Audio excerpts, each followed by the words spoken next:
Because of the obvious threat to untold numbers of citizens, and because of the crisis which is even now developing, this radio station will remain on the air day and night. Officials and newsmen at first discounted those eyewitness descriptions as being beyond belief.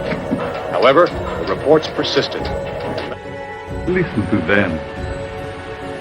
Children of the night. What music they make.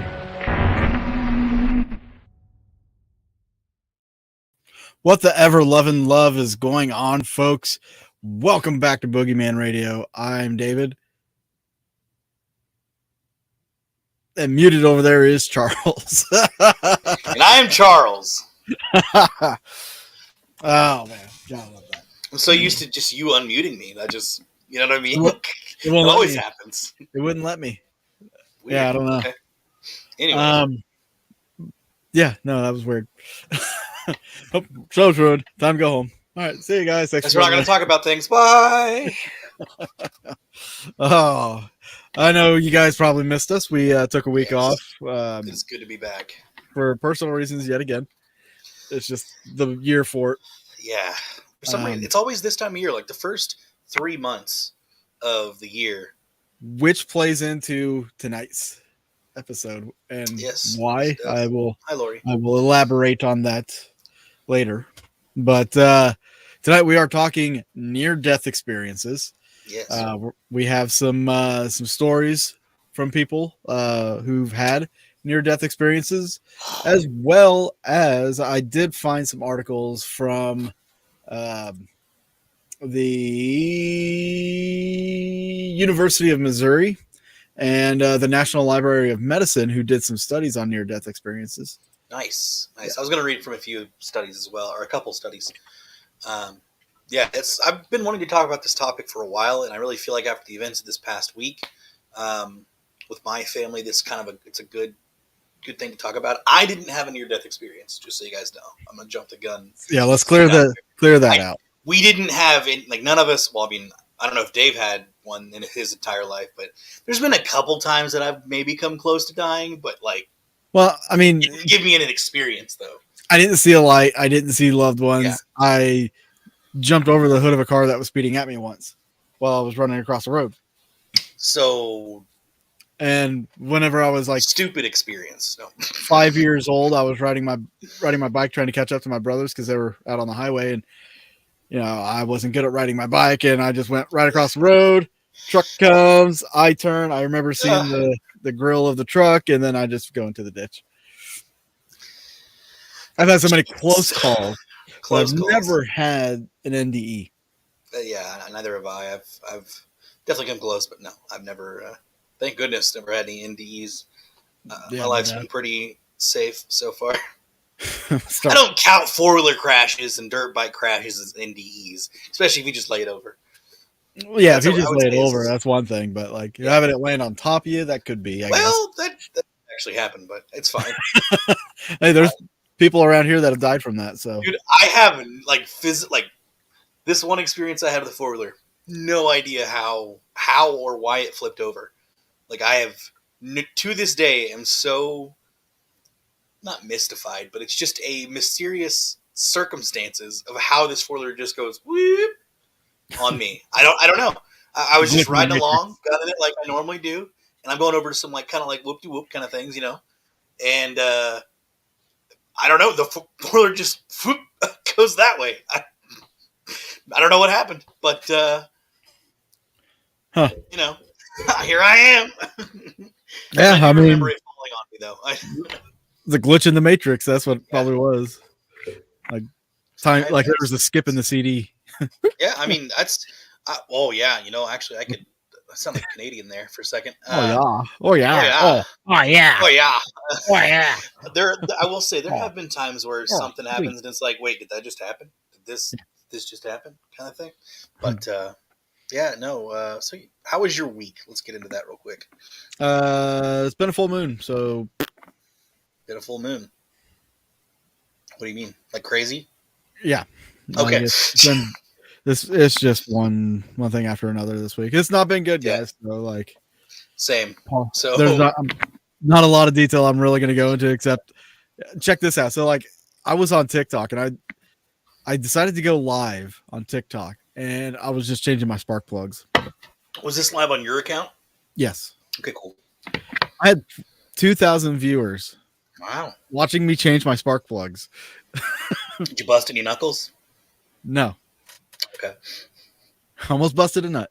Aha! Ah! Yeah, but you had 2,000 people watching. I had 2,000 people watching me change. Yes. I've gone live Dave- ghost hunting. I've gone, done stuff like that and would get like 13 people live. I'm telling you, the dumbest things get the most views. Like, Yeah. be scrolling through Facebook Live, and it'll be like somebody holding a sign that says, "I'm not going to say anything until someone makes me laugh," and it's just somebody not even looking at the comments, right? And they get like thousands of views, thousands of likes. I'm like, are you kidding me? Yeah. What? Well, what they do is they bring people on Yeah. to try to do something. Still ridiculousness. I even had people like requested to like join my live stream, like to be like split screen and stuff. I'm like, Oh wow. I'm like, no, I'm changing You my know, spark plugs. I could see if jobs will let them do that. I could see mechanics working on cars and people seriously watching them. That's totally a thing. Because I know growing up, I was always when my dad was working on cars, I was always intrigued with what he was doing. I may have not completely understood what he was doing at the times, but I'm like, oh, cool, yeah, that goes there. Okay, you know what I mean? Like, there's just it's like someone watching perform surgeries or like a doctor going through things, right? But you're doing it with cars. Yeah, less blood. For people like me, like I jump on YouTube and I'll watch YouTube videos to learn how to do certain things, like changing my spark plugs. Like 3 of the spark plugs are on the back side of the engine by the dash. Dude, so I had to figure out how to. So many. Yeah, that's why I watch so many bushcraft videos. Just I love watching that kind of stuff. Just learning how to make stuff in nature.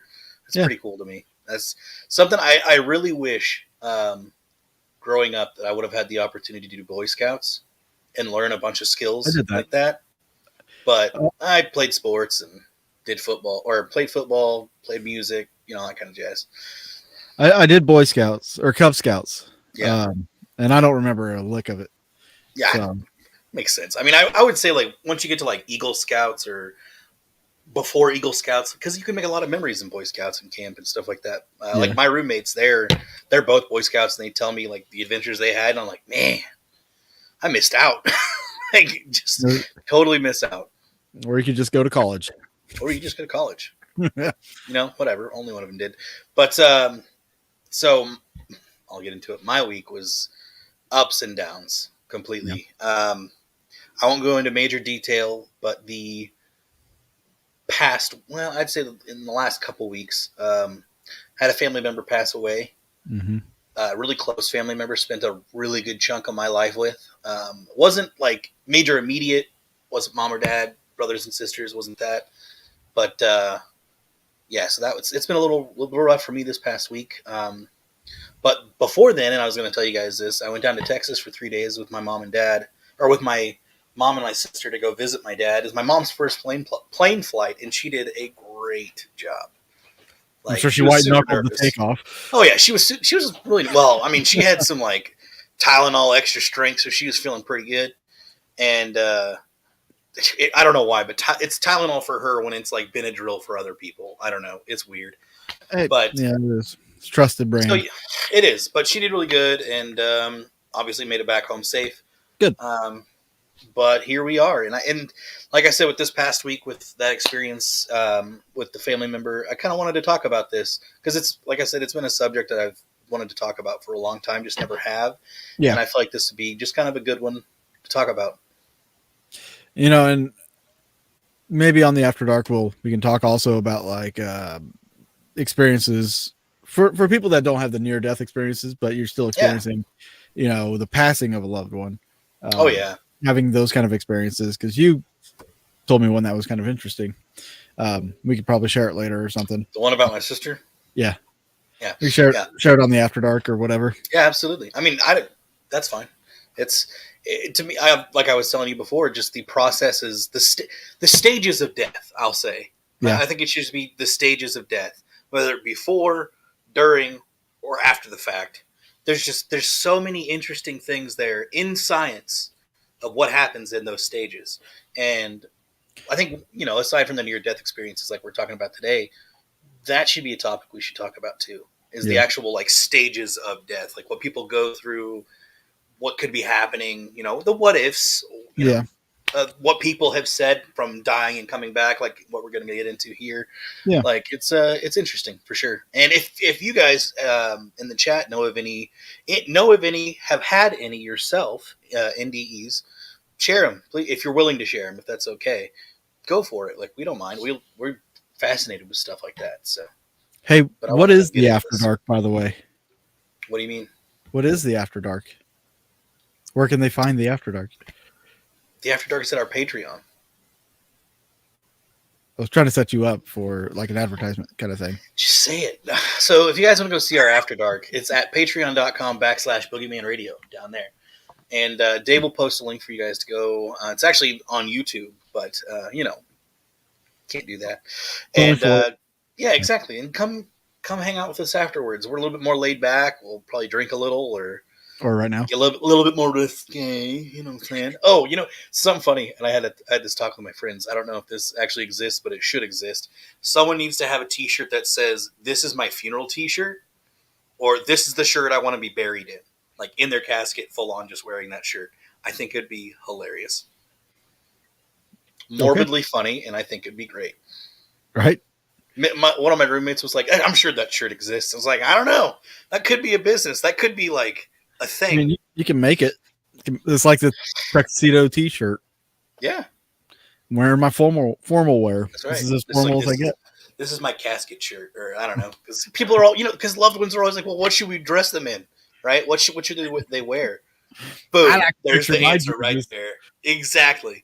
Tuxedo t-shirt singing lead vocals for Leonard Skinner. Exactly. The Band of Angels in the back. Yep. I like it. I like it a lot. No, it just popped in my head. That was good. I liked it. That was awesome. So, where do we begin with NEDs, right? At the end. At the end. Got it. Love it. But no, obviously it's a phenomenon that's been happening for a long time, and some people speculate whether it's a true like experience that you're having after death, or if it's just chemical compounds in your brain that were released upon a tragic event, a shocking event, something that obviously makes your body go into like a shock state, or hey, get ready, it's coming kind of state. Yeah. Because our body does release chemicals right before we die, and obviously during our death. But and you had mentioned it already. People seeing loved ones before they pass, or as they're passing, or what have you. Whenever I first started investigating, there was this thought that hit me. Like, as most researchers should do, they should think about have these questions that you want answered. It doesn't have to be like, is this place haunted, or what caused this ghost to go, hey? Right. But things like, one of the things that I always thought of was, okay, is there a time of year that activity happens more? Okay. So one of the things I started thinking about, well, if everything is in a life cycle. Yes. You think about like kids being able to see spirits at a young age before they're closed off. Elderly people or people that are close to dying tend to see their loved ones before they die. So you have this openness at the beginning of life and at the end of life, right? Then you look at nature. We have a begin and end to life. We have spring. We have fall, where everything's dying and turning over to winter for that dead period, right? Halloween falls in the fall. Halloween is said to be the day where spirits are most active, and where, it's got its own tradition because of that. So is there a good time of the year? Is spring and fall the best times to investigate, because that's the beginning of the natural life cycle and the end of the natural life cycle. Before maybe energy's kind of higher than, maybe, I don't know. Yeah, you have those peaks, right? Just think of, say, Let's just do this. You have a circle. The circle of life. The circle of life. You have your high point and your low points. Let's say time is linear. If your highs and lows are abundant with energy, and right there's your constant, anytime there's a spike in either direction, right, you're going to spike into this energy. But then if you think about life, your heartbeat, what does it look like on an EKG or whatever they're called? They go up and down. Yep. And there's a constant. So, okay. Did you just did we? I mean, you, because you're the one talking about it first. Did you just confirm that life is nothing but energy waves? Do what now? Okay, so if you think about it, everything, not everything, a really good portion of Message me, things Heather. in this world are based off on metaphorically, and what you'd read as waves, right? Our ocean, waves. The sun and the moon, waves. The moon bringing in the ocean's waves. Sound. Sound waves.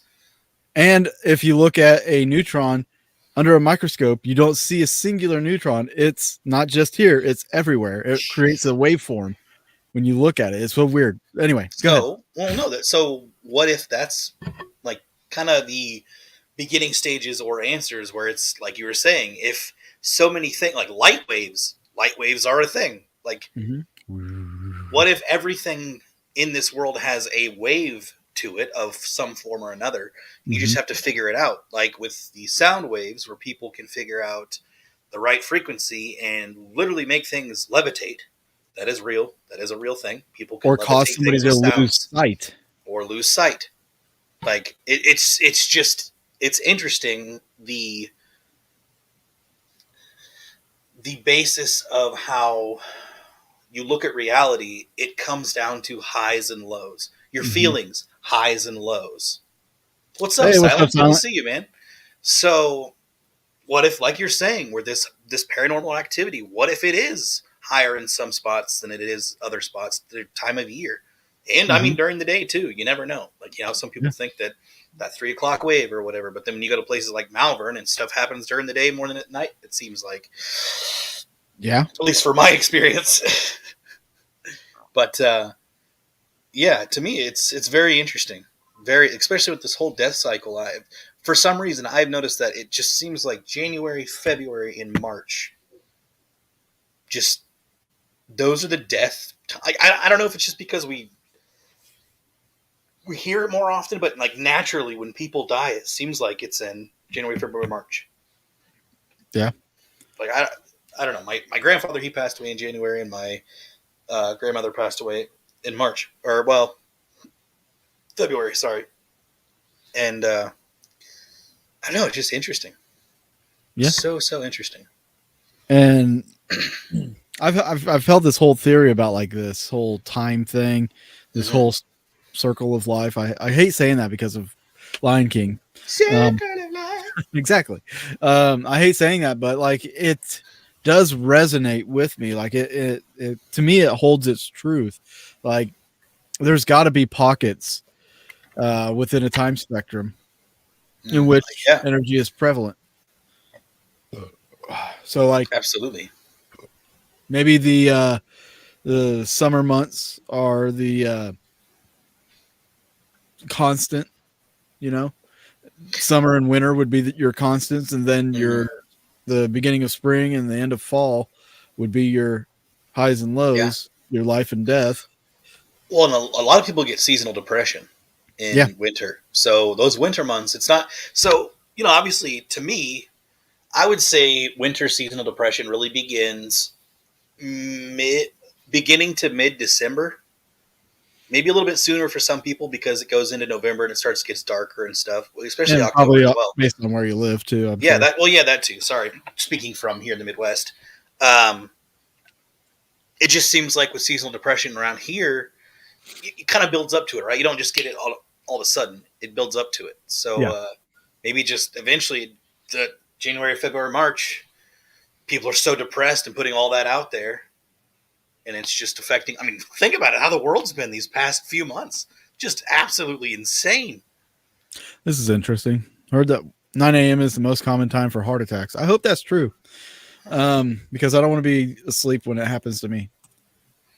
Yes. I'd rather not like have a heart attack in my sleep because like there's no preparation. Well, I mean, just kind of, I would rather die in my sleep personally. I'm already asleep, so it's not like I mean, if it's something else aside from like a slow death, oh yeah, you know, like I'd rather have a seizure or a stroke in my sleep, or you know, or an aneurysm. True. But like a heart attack, like, yeah, that's.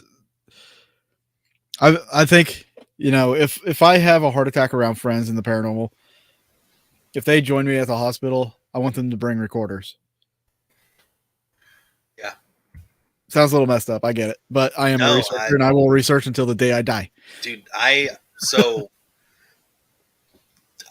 personally, if you just bring a recorder, you're not actually sitting there asking questions. You're just listening, right? Yeah. That's I wouldn't say that's a bad thing, because then who knows what you're going to hear, and it may not be just from who you're there to be with. Exactly. So even if I'm in a funeral home, which I know funeral homes shouldn't be haunted. It's not where they died. I don't care. Like, loved one could be there. You don't know. Someone could be there. You don't know. Right. Like, why not? Right? Why not just bring a recorder? Yeah. People videotape it. I mean, people do Facebook Lives now. So why not record it? Yes, Silent, it is. I'm Mr. Bombastic. My mind immediately went to like Shaggy from Scooby-Doo, but that just shows the age gap, I guess. I don't know. But then I looked at your name and I was like, oh, right. Yeah, that is that's Shaggy. But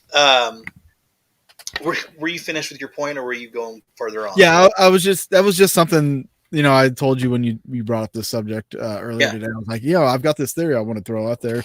We'll kind of talk it out and see where it sticks. But like, I like it. I think it's a very feasible and absolutely something that, you know, if there was a show like I don't know, Paranormal Studies that could, you know, have the funding to test said experiments and make a show out of it, you know, we'd know the truth.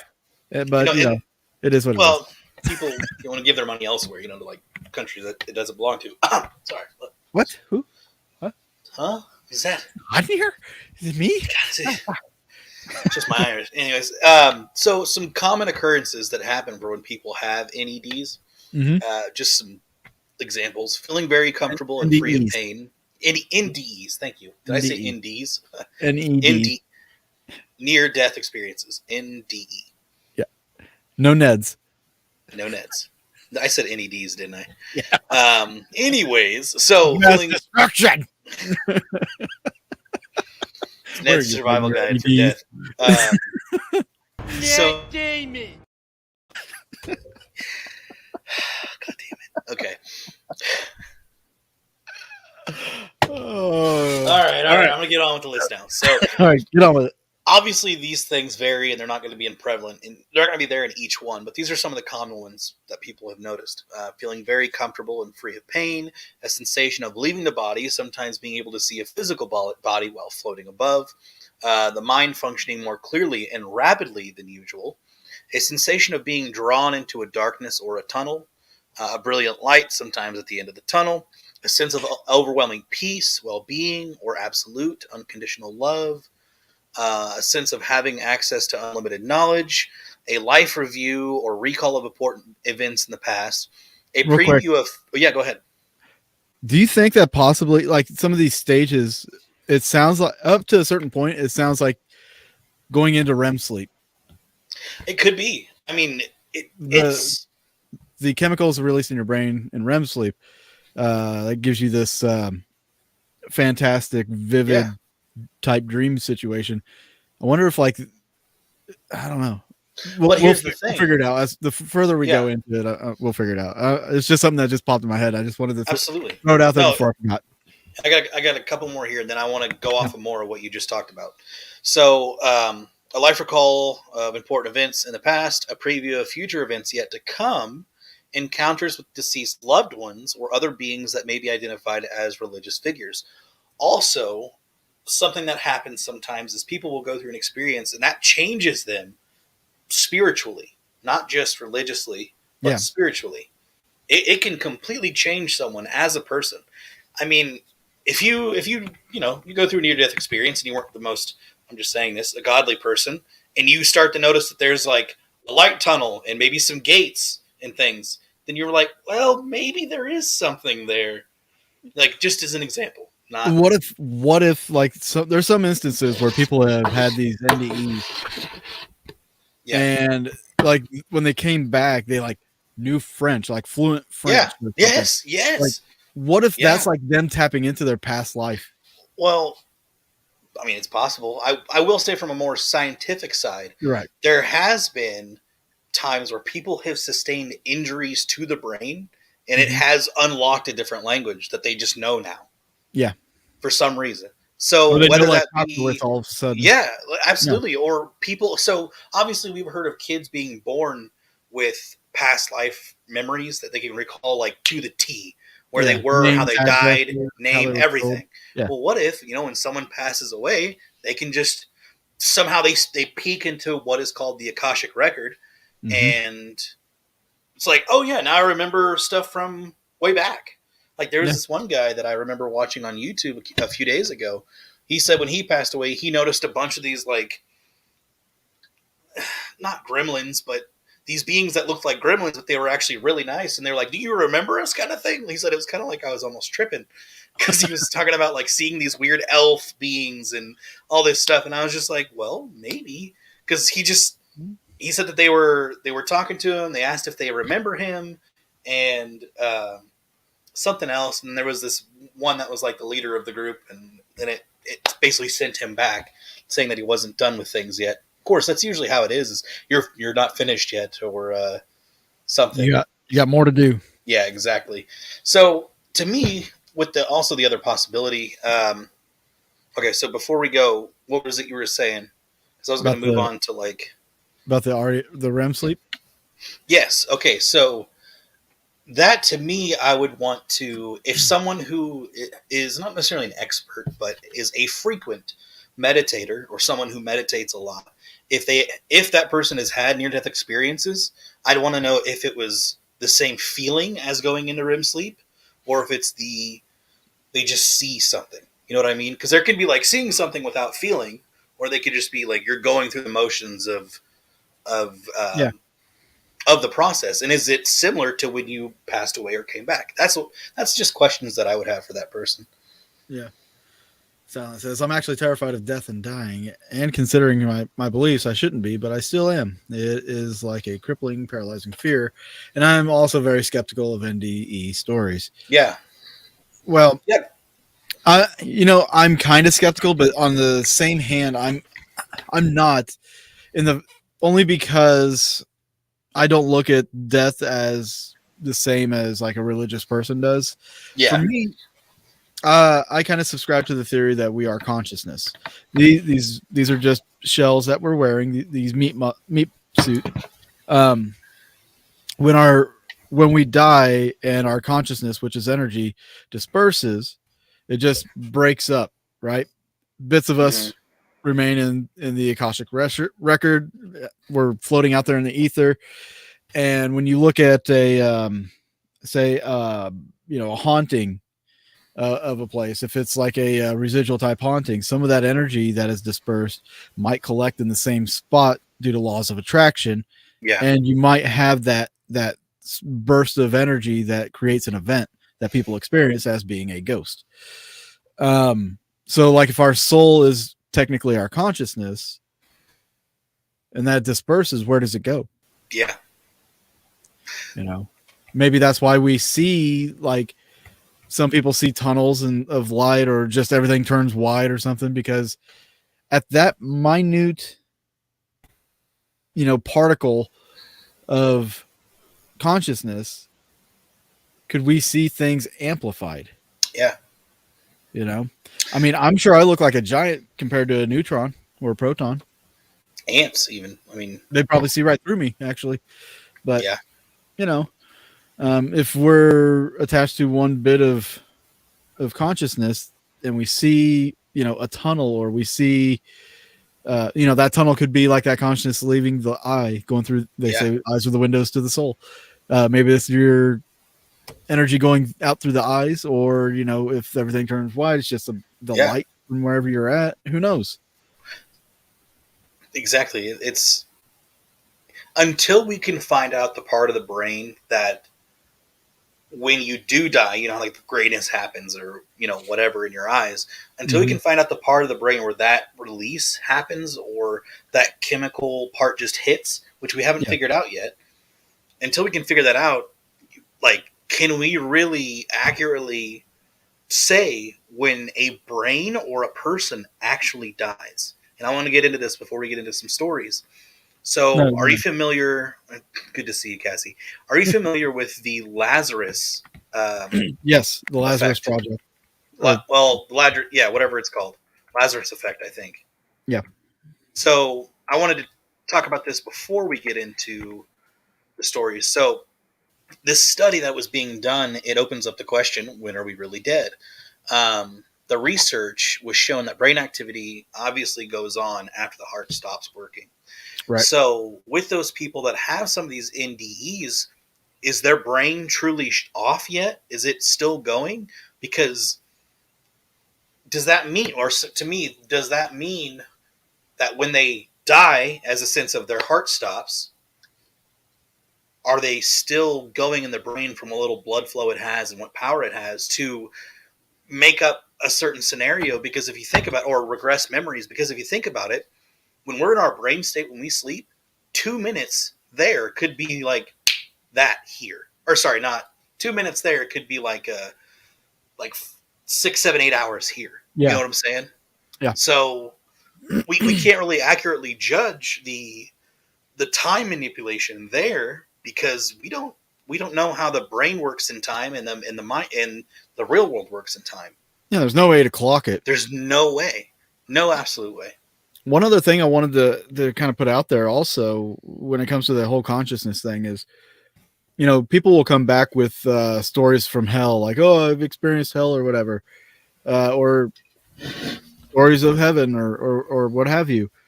I wonder, because if it is our consciousness, if we felt guilty about something that we did while we were alive, knowing, always being taught heaven and hell, good and bad, right and wrong, having that weigh on you in your conscious, do you subconsciously think that you're going to go to hell? Yeah. And so that's what you experience. Yeah. Like, if you think you're a good person, maybe you go to... that you experience that at first, and then what if it just, when your brain finally shuts off, it just nothing? Yeah.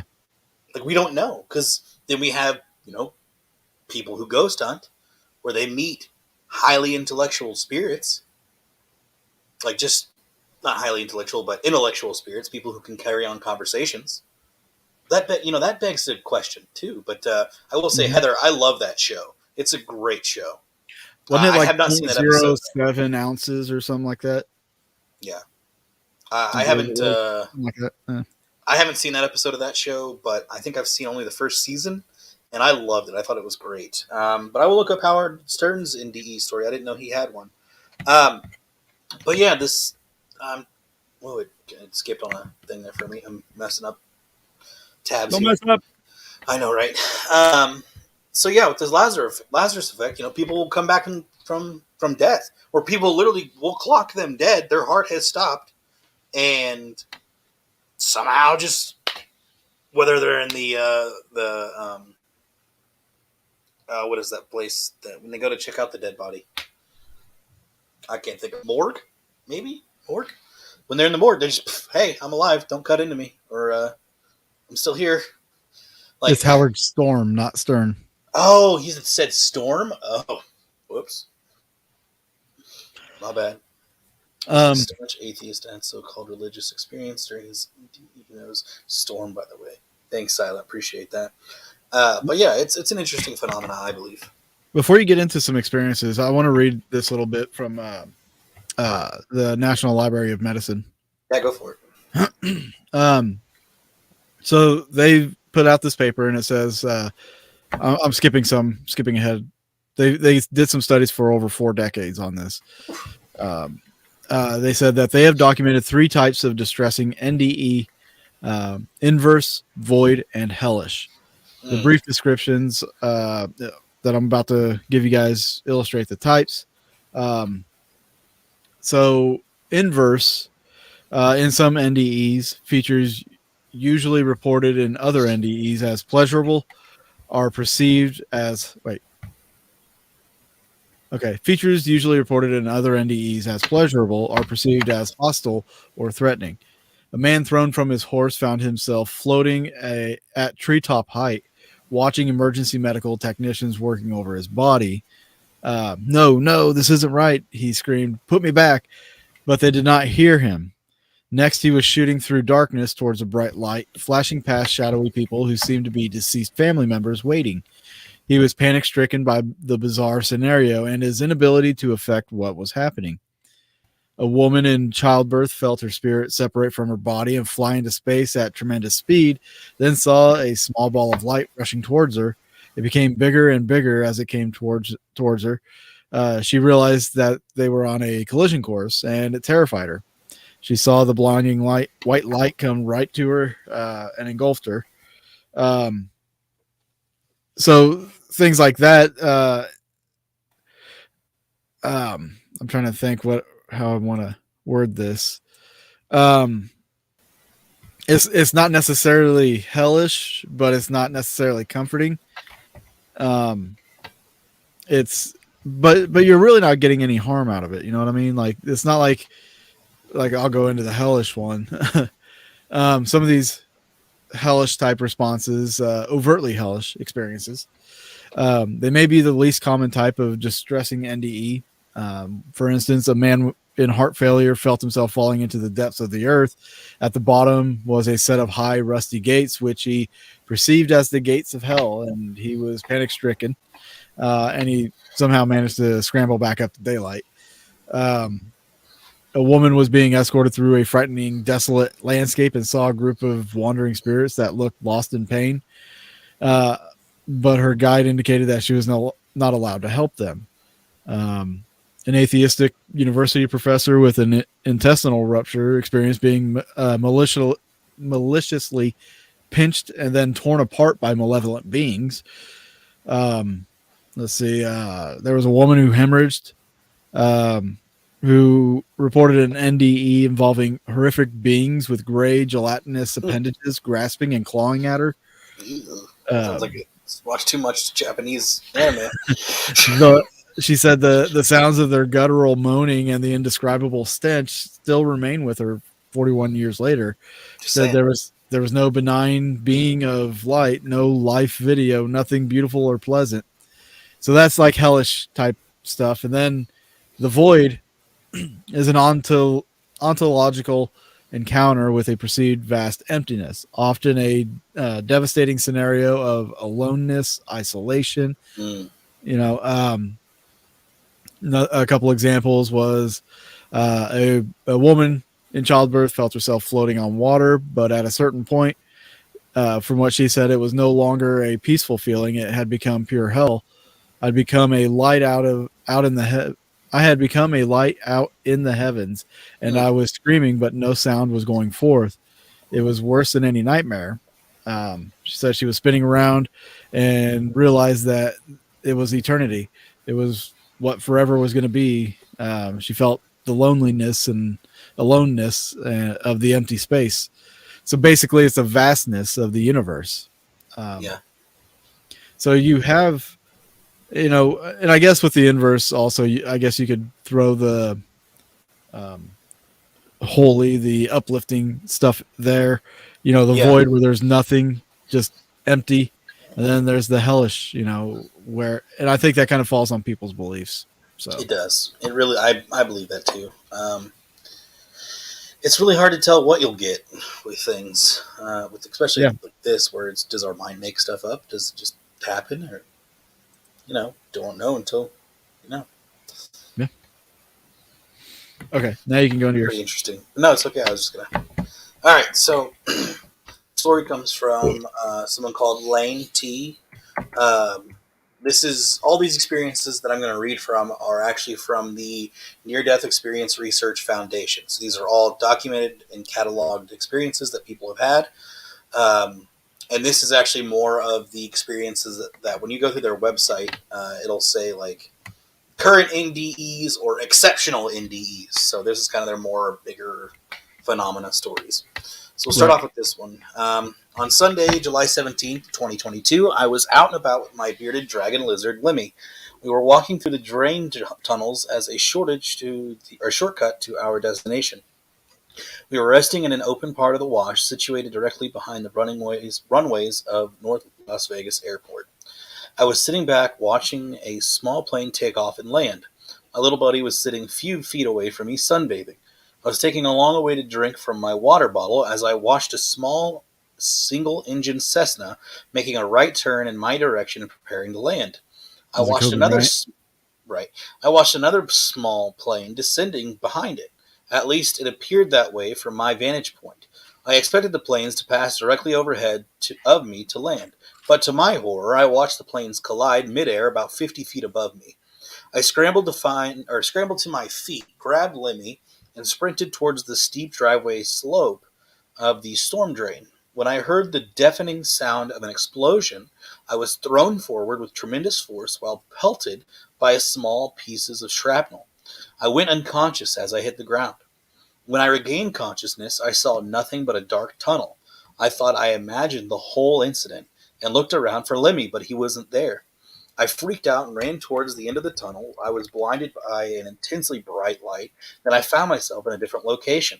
It was a grassy oasis type of place. This confused me as I was greeted by a strange, robed figure who led down a path to a field. Numerous people were sitting there. I recognized my grandmother, my great-aunt, and close family friend. All of them had died when I was younger. I asked the robed figure, "Who are you?" Instead of getting the answer, everyone else was asking me what I was doing here so early. I replied, "I don't know." I relayed the story that there was a crash, I passed out, and woke up somewhere without Lemmy. I asked if they had seen him and demanded that I get him. The robed man placed one hand on my forehead and everything became blurry and dark. I opened my eyes. This time I found myself on the ground and in a lot of pain. As I stood up, I saw the burning wreckage of the small Cessna about 20 feet away from me. The pungent smell of burning flesh and metal was very strong. I frantically looked around for Lemmy and found him a few feet away from me. I picked him up and dialed 911. I explained the situation while cautiously inching closer to the burning wreckage. I wanted to see if anyone else had managed to survive. It was so horrible that although it will forever be ingrained in my memory, some things are just better left unshared. I suffer from a broken knee and a fractured wrist. Lemmy suffering a broken forelimb and spinal displacement. After we went a day in the hospital, the nurses were so nice to me and Lemmy, they even made him his own little splint for his arm. So yeah, that was that person's little incident with planes crashing.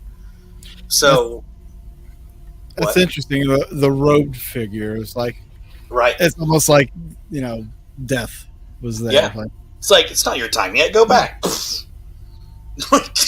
Gone. Bye. Yeah, it really is. All right, and another story I've got. Let me take a drink here. It's a little bit longer. I'll try to stop at like the not so weird, pointless background stuff. On March 28th, 2019, I experienced what I now known to be an STEMI heart attack. I don't know what that is. I managed to drive myself to the hospital where I collapsed at the entrance of the emergency room. I was found loaded onto a gurney and whisked to what I now know was the cardiac catheter lab. I was in and out of consciousness and struggling to breathe. As a squad of healthcare professionals surrounded me, various members took turns leaning over me to yell instructions and questions. Being unable to breathe, and I was unable to speak, this caused the squad to repeat the same questions louder and sometimes nose to nose. How rude, I thought. I just wanted them to leave me alone. Suddenly, I felt better. I wondered how they did that. Not only did I feel free, I felt great. I felt buoyant, focused, incredibly peaceful. My reverie was interrupted when I heard another guy in the room making groaning and choking noises.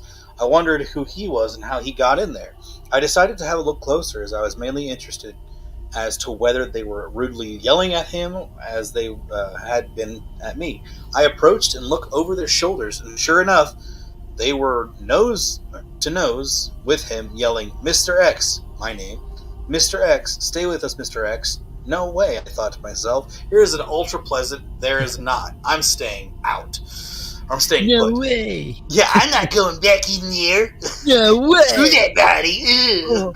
This picture I like feel amazing. Bill and Ted like seeing themselves being worked on. Whoa. Like, no way. This is bogus. Great movie. Whoa. Great movie. We gotta beat death. It's a great movie. So, back to the story. So, it took me some time to figure out that if Mr. X was lying on the treatment table about 30 feet away from me, then who was having these thoughts and perceptions? The idea that I already had died crossed my mind. I realized that my internal dialogue was occurring in grammatically correct English, and that I was able to have thoughts, deductions, and decisions. I concluded that my brain executive functions were intact. I decided to test my short-term memory. Sure enough, I could remember everything leading up to the collapse at the entrance to the emergency. Not only that, but I could remember all of it in exquisite, vivid detail. I then decided to test my long-term memory and arbitrarily chose 8th grade. Immediately I was furnished a rush of detailed memories. Sharpness and vividness of those memories quickly overwhelmed me. I wondered, where could all that have been stored? I concluded that my long-term memory system was intact, and it was much broader and deeper than I believed. Okay, so recap here. We're listening to a guy have an experience that he is witnessing his dead body, or supposedly witnessing what is happening. So, with that being said, is he having a out-of-body experience where he is literally watching the doctors do all this stuff to him? So, was that one of his natural spiritual gifts, that maybe getting into a certain state of mind, Like meditative state of mind, and astral project him out, like in, you know what I'm saying?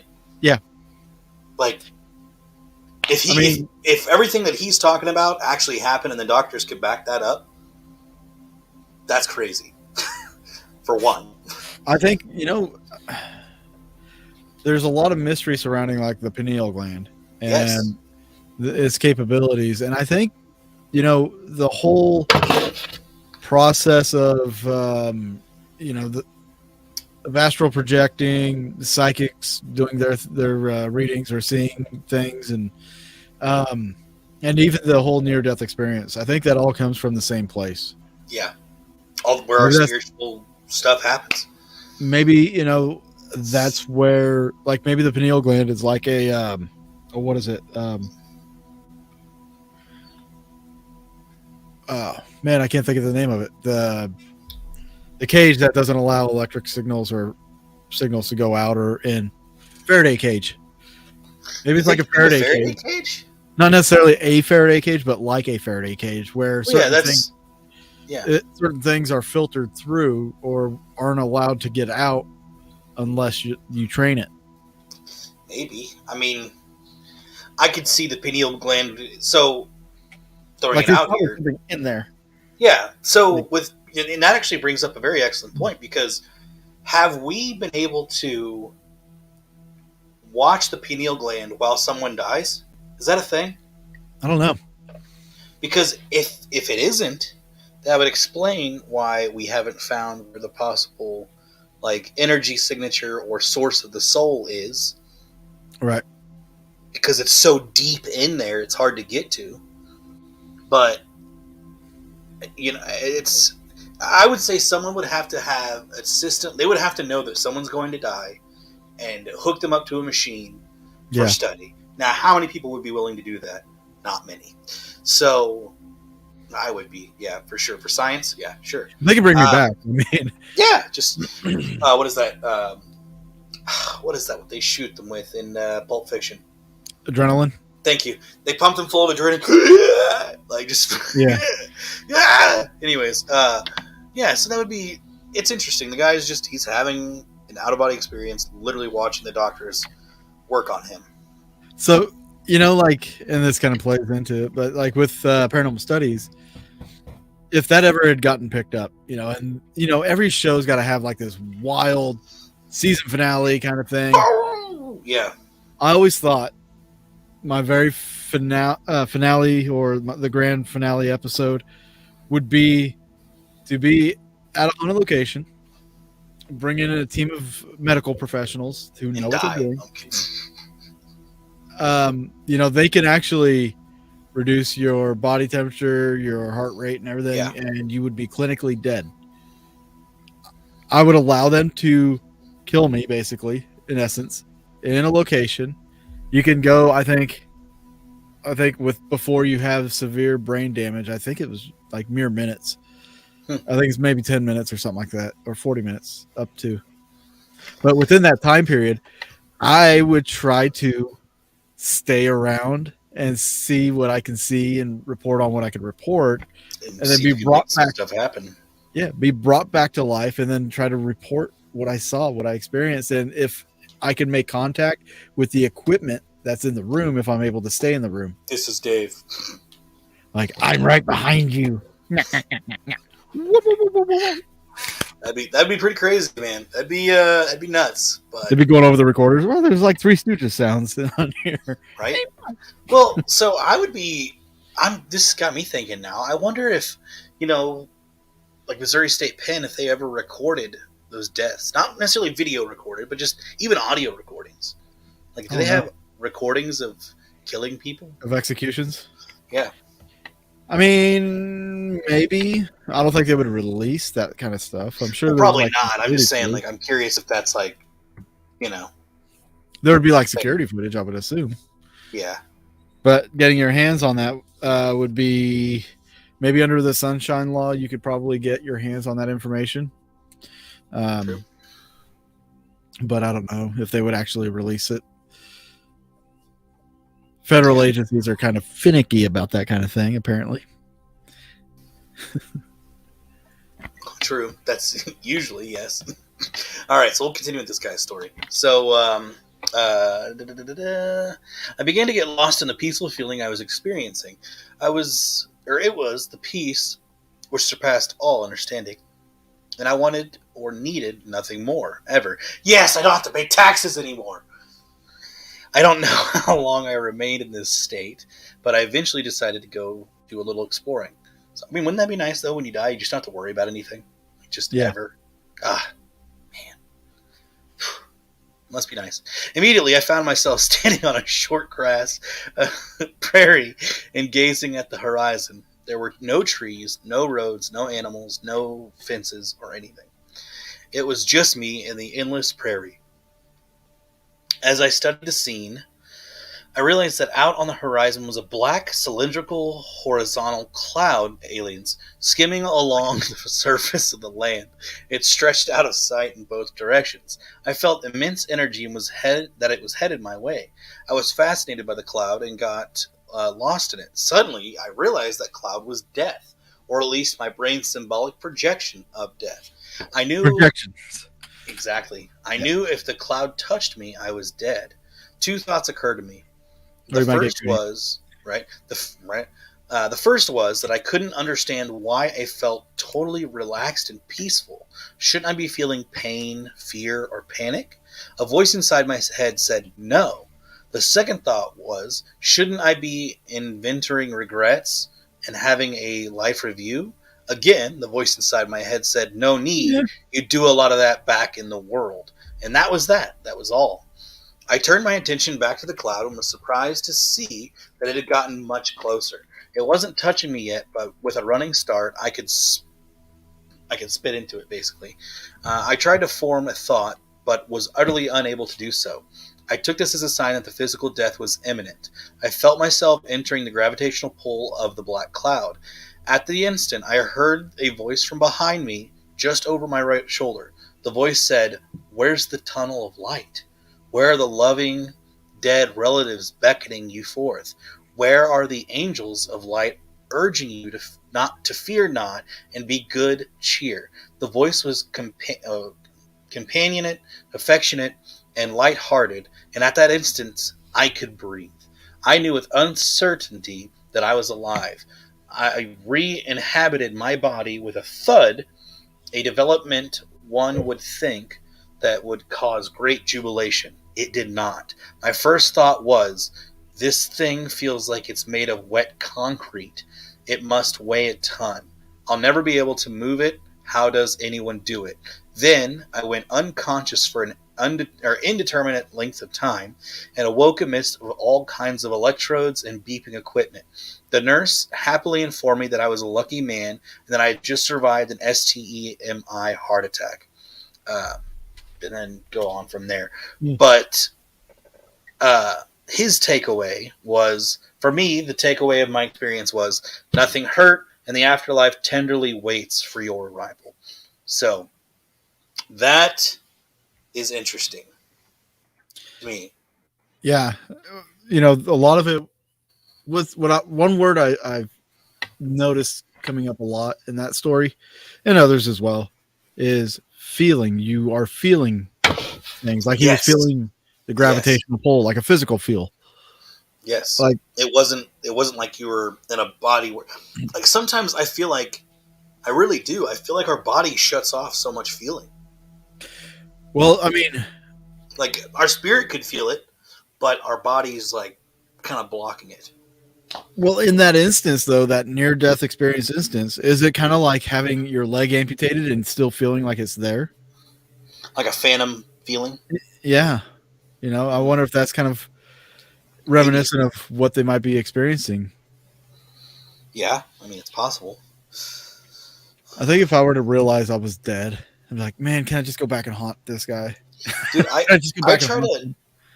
that would be perfect, by the way. It's like, I gotta mess this person for like 15 minutes before I leave. Just give me a few minutes. Yes. Like I gotta go do a thing. I'll be right back. I know time is not an existence here, but exactly. It's just, God dang it. Let me go pee on this guy, okay? I would haunt a few people, assuming they were still alive by the time I die. But it would be really funny. It would be hilarious. It'd be like, I still haven't gone over all the audio yet, but like it'd be like Rick Rose farting in the recorders, making fart noises while. Yeah, I need to go through the rest of that audio too and find that fart if it's in there. Yeah, it may not be that time at Malvern. You just got to go back. Yeah, like you said, that experience or that experiment you and I want to do, where we just literally sit there and record the entire time. Like, I want to do that so bad, and obviously we'll just think our thoughts, think of everything. And then, 30 minutes, 40 minutes goes by, 10, 20 minutes goes by. I don't care. Switch rooms, take a break, whatever. Review the audio. Review the audio. To help your mind think of the questions, you can just write them down and then read them. Yeah. In your head. Perfect. Yeah. See if you can answer. And then that way you have a log of what questions you asked. Yeah. Because, man, obviously there's key places that I love going back to that I could go back to all the time. And I think that'd be a good experiment for a lot of places. Just unfortunately, a lot of places cost a lot of money. So say what? And I ain't no rich man. I'd like to be, but I ain't one. Well, guys, that's almost time for our show here. We're going to continue this conversation on the After Dark. If you want to catch that, you can go to patreon.com/Boogeyman Radio. Join our Patreon. You get the After Dark show, which is basically more of this show, but a little lighthearted. After Dark. And, we let our hair down. Yeah, mine's already down, but I appreciate it. Yeah.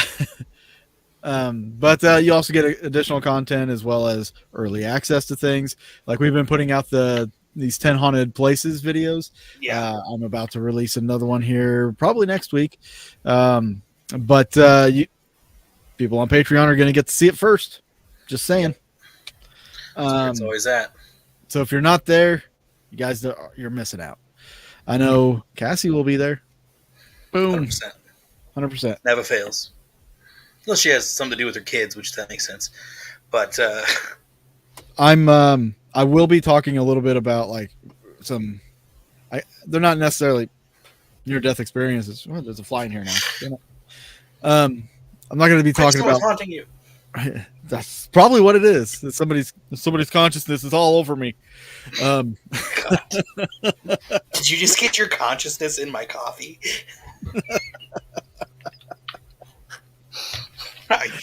That's gonna lead to whole different possibilities now. Ew! I can't. What the fuck is this asshole? I can't believe you just spit in my consciousness. What the fuck? Oh boy. Oh yeah, Okay. baby, your consciousness is really doing it for me. Who was it? Who could it possibly be? Was it? Oh, I don't know. Say it. Of course. All right. It's enough dilly daddling. We'll do enough. We'll do more stuff later. Anyways, Join us over on Patreon.